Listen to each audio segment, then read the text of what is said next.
welcome back to my channel. الموضوع يبان مريب شويه بما انه اول فيديو في القناه، بس الويلكم باك دي للناس اللي كانوا موجودين في القناه القديمه وجم معايا القناه الجديده. اما الناس اللي اول مره تشوفني فهاي جايز، انا تسنيم ودي قناتي الجديده. هحكي لكم الموضوع كمان شويه، بس انا تسنيم وعندي 21 سنه وبقالي سنه بصور فيديوهات وبس كده. يلا بينا نبدا الفيديو. حابه بس الاول كده اتكلم شويه عن نفسي علشان الناس اللي هتكون اول مره تشوفني. زي ما قلت لكم انا تسنيم عندي 21 سنه، بدرس في الجامعه في كليه تربيه للطفوله المبكره، قسم ذوي احتياجات خاصه والتخصص اعاقه عقليه. ليه حابه ان انا اقدم محتوى على يوتيوب؟ علشان انا بلاقي نفسي قوي في الحاجه دي. اولا حاجه بحبها اللي هي الايديت والمونتاج والحاجات دي. تاني حاجه ان انا اقعد قدام كاميرا وان انا اتكلم، دي من الحاجات اللي انا بحبها. او انا في العموم بحب ان انا يعني اقف في مكان او في ستيج مثلا واقف اتكلم مع الناس، فاهمين؟ اعمل تواصل بالطريقه دي. فالحاجه دي لقيت نفسي قوي فيها وحبيتها جدا. في الاول كنت بلعب وكنت بجرب، بس لقيت نفسي حباه قوي. لقيته بياخد وقت ومجهود وبيبقى مكلف اوقات. شايفه ان انا شاطره وشايفه ان انا اقدر ان انا انجح. كان عندي قناه كان فيها 1100 مشترك. قررت ان انا تاني ابدا من الصفر بعد ما جمعتهم في سنه وشهر. حسيت ان انا اقدر اعمل ده في وقت اقل، كمان لان شروط اليوتيوب بتحتاج انك دايما تكون مستمر ومتواجد بشكل دائم. ومعنى ان انت توقف فجاه، انا وقفت لمده شهور، يعني سنه وشهر دي فيهم مثلا 5 شهور ما كنتش بنزل حاجه. فانا شايفه ان ده اخرني قوي، وشايفه ان انا لو اشتغلت على نفسي اكتر وكنت متواجده اكتر وكنت بتعب في الحاجه اكتر من كده هنجح فيها. ما تعودتش ابدا ان انا افشل في حاجه، ولا ان انا اسيب دماغي تاخدني لحته لا احنا مش هنعرف نعملها، او ان حتى ما اخدش التجربه. انا دايما بشوف ان انا او اي شخص لو حابب ان هو يجرب حاجه، جرب، ابدا.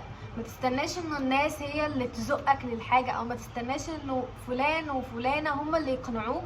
شايفه ان انا دايما لو انا عايزه ابدا حاجه او اجرب حاجه، او انا شايفه حاجه حلوه من بعيد، يعني شايفه مشروع ما حلو قوي من بعيد بس خايفه ان انا اروح اجرب وابداه، لا لازم تجربوا، لازم تبداوا تاخدوا الخطوه. على فكره لما تبداوا الحاجه وارد جدا ما تحبوهاش، ما تلاقوش نفسكم فيها، تكتشفوا ان هي انا كنت بضيع وقتي وتفكيري في حاجه انا اصلا في الاخر طلعت مش حاببها، او مش لاقي نفسي فيها، او فعلا مش هبقى شاطر فيها. وممكن الحاجه دي تاخدك لحاجه تانية اصلا تكتشف وتلاقي نفسك فيها وتكتشف ان انت بتحبها. يعني انا مثلا دخلت الكليه، اكتشفت نفسي جوه، اكتشفت ان انا بحب ان انا اقدم محاضره، بحب ان انا اقف على ستيج واتكلم في موضوع. اكتشفت نفسي في الحاجه دي، لقيت نفسي شاطره فيها فعلا. بالمناسبه هي دي الحاجه اللي خدتني اصلا لليوتيوب. اللي انا اقصده ان وارد ان انت تكون حابب حاجه وخايف تبدا. بقابل ناس كتير قوي اللي هو بتقول لي انت ازاي بجد بداتي على اليوتيوب؟ هو انت مش بتخافي؟ وانت مش بتتكسفي تقعدي قدام الكاميرا؟ انا نفسي قوي ابدا يوتيوب بس مش عارفه ابدا ازاي. عايزه اخد راي صحابي، عايزه اخد انا دايما بشوف ان طول الوقت طول ما انا بسال اللي حواليا، فاللي حواليا هيبطئوني. يعني اللي حواليا فيهم ناس كتير هتشجعني، مش قصدي هيبطئوني بحاجه وحشه، بس ده مش مشروعهم هم، ده مش طموحهم هم، ده طموحك انت. وفي حاجه اتعلمتها فعلا من اليوتيوب، الناس مش بتحب تشوف التعب، الناس بتحب تشوف النتيجه. يعني ما تجيليش وانت بادئ من الصفر وتستنى الناس تدعمك، الناس مش هتدعمك. الناس ما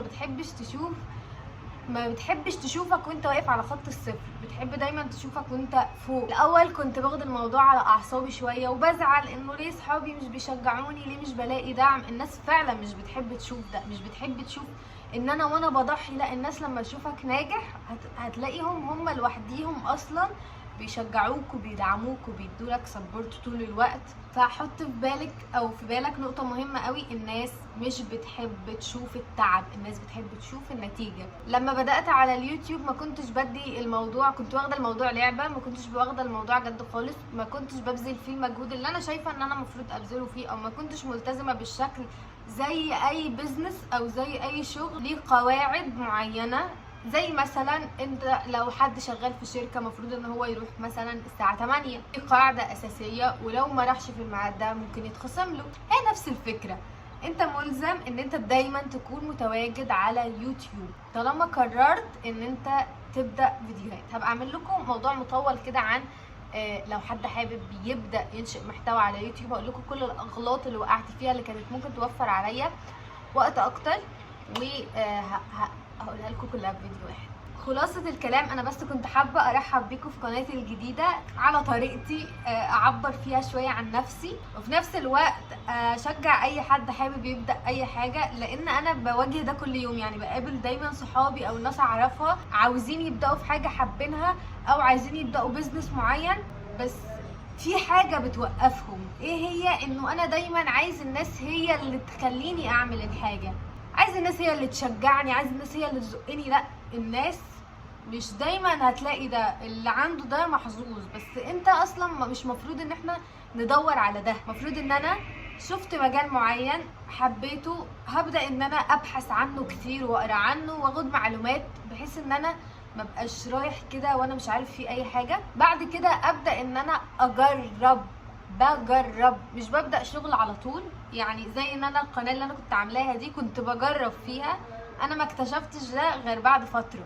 لا، هو انا واخده القناه انا لسه بجرب، مش عارفه اذا كنت احب الموضوع ولا لا، الموضوع تمام معايا. اوقات كتير كنت بحس ان انا مش حابه الموضوع، وقفت بعدها 3 شهور، بعدين رجعت اكتشفت ان انا لا، حابه الموضوع وحابه ده، فانا هكمل في ده عشان انا حباه. الدعم ده بلاقيه او مش بلاقيه مش موضوعنا، انا هكمل علشان انا ده اللي انا عايزاه.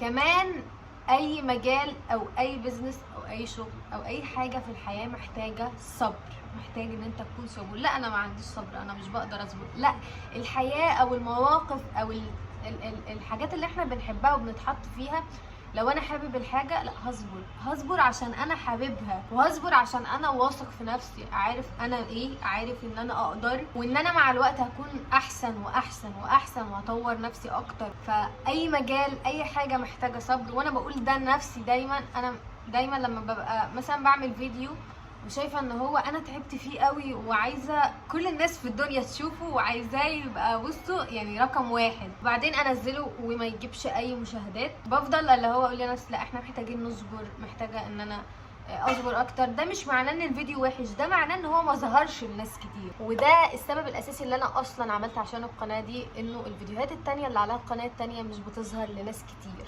اتمنى اكون شجعتكم او حمستكم ان انتوا تبداوا الحاجه اللي انتوا حابينها. دي اول نقطه. تاني نقطه، بجد مبسوطه بالخطوه اللي انا اخدتها، اتمنى ان انا انجح فيها.